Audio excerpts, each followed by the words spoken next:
اور دھیان اور توجہ کے ساتھ سنیں انشاءاللہ، اس میں ہمیں ایک سبق حاصل ہوگا۔ اس سے پہلے ایک شعر کہنا چاہوں گا کہ ہاں تاجدار وہی ہوتے ہیں، ہاں تاجدار وہی ہوتے ہیں جنہیں آقا سے پیار ہوتا ہے، اور جس کا کوئی نہیں زمانے میں اس کا پروردگار ہوتا ہے۔ ہم یہ اچھی طریقے سے جانتے ہیں کہ دنیا ہم پر کتنے بھی ظلم ستم ڈھالے، کتنی بھی تکلیفیں دے دے، کتنا بھی پریشان کر دے، لیکن ہمارے ساتھ جب اللہ تبارک و تعالیٰ کی مدد شامل حال ہے تو ساری دنیا میں ہمیں کوئی نقصان نہیں پہنچا سکتا۔ اس بات پر ہمارا کامل یقین ہونا چاہیے۔ اب چونکہ یہاں پر تمام اسلامی بھائی بھی موجود ہیں، غیر مسلم حضرات بھی ہیں، کئی جن لوگوں نے ہمیں سپورٹ کیا ہے وہ اسٹیج پر موجود ہیں، مانسک کے حضرات بھی یہاں پر پورے موجود ہیں،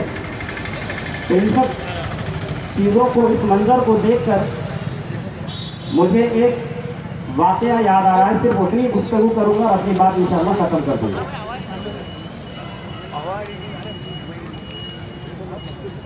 کہ آج ہم سب اتنے یہاں پر جو جمع ہوئے ہیں، یہ جمع ہونا مجھے اس وقت کی یاد دلا رہا ہے جب ہمارے نبی صلی اللہ تعالیٰ علیہ وسلم مکہ شریف سے مدینہ شریف تشریف لائے، اور مدینہ شریف میں آنے کے بعد کچھ صحابہ کرام بعد میں مکہ معظمہ سے مدینہ شریف ہجرت کر کے آئے، جن پر مکہ معظمہ میں کافی ظلم کیا گیا، تکلیفیں دی گئی، اذیتیں پہنچائی گئی، تو وہ لوگ مدینہ شریف تشریف لائے۔ اب جو مکہ شریف کے جو کفار تھے انہوں نے سوچا کہ ہم نے ان پر یہاں پر اتنا ظلم ستم کیا، پریشان کیا، تکلیفیں دی، اس کی وجہ سے یہ مدینہ شریف چلے گئے ہیں، تو انہوں نے پلاننگ بنائی ان سب نے مل کر کہ ان کو مدینہ میں بھی سکون سے نہیں رہنے دیا جائے، ان کو مدینہ شریف میں بھی سکون سے نہ رہنے دیا جائے، وہاں پر بھی ظلم زیادتی کی جائے، وہاں پر بھی انہیں تکلیفیں دی جائے۔ جب اس چیز کو ہمارے آقا حضور رحمت عالم صلی اللہ علیہ وسلم نے محسوس کیا، ملاحظہ فرمایا، اور آپ نے دیکھا کہ شہر مدینہ کے حالات خراب ہونے والے ہیں، یہاں کے امن و سکون کو لوگ ختم کرنے کی پلاننگ کر رہے ہیں، منصوبے بنا رہے ہیں، کوششیں کر رہے ہیں۔ تو آپ نے جب یہ ملاحظہ کیا تو ہمارے آقا حضور رحمت عالم صلی اللہ علیہ وسلم نے اپنے شہر مدینہ کے تحفظ کے لیے، اس کی حفاظت کے لیے، وہاں کے امن و سکون کو برقرار رکھنے کے لیے، وہاں کے حالات کو خراب ہونے سے بچانے کے لیے ایک میثاق قائم کیا۔ ہمارے نبی صلی اللہ علیہ وسلم نے اس شہر میں امن و سکون قائم رہے، ایک دوسرے سے جو محبت ہے وہ باقی رہے، یہاں کے حالات خراب نہ ہو، اس لیے ہمارے نبی صلی اللہ علیہ وسلم نے کیا کیا کہ تمام جو مذہب کے ماننے والے وہاں پر تھے،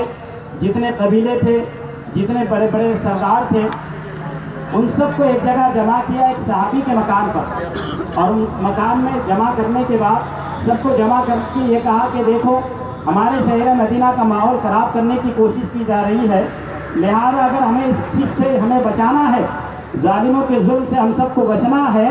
تو ایک کام کرنا ہوگا۔ تو ہمارے نبی صلی اللہ علیہ وسلم نے ایک میثاق قائم کیا سب کو جمع کر کے، اس میں اتنا ہی نہیں سب کے ساتھ ساتھ یہودیوں کو بھی ملا دیا، اور ملانے کے بعد ایک میثاق قائم یہ کیا کہ اگر ہم چاہتے اس شہر میں ماحول امن و سکون سے رہے تو حضور رحمت عالم صلی اللہ علیہ وسلم نے ایک منصوبہ بندی بنائی اور کہا کہ حالات خراب ہونے سے بچانا ہے تو آپ نے ایک قانون بنایا۔ آج ہم جو قانون دیکھ رہے ہیں نا، جمہوریت کا قانون، ایک جگہ جمع ہونے کا قانون، تو یہ جمہوریت کا قانون اگر کسی نے بنایا ہے اور سب چیزوں کو، سب قوموں کو، چاہے وہ عقیدے کے اعتبار سے کچھ بھی ہو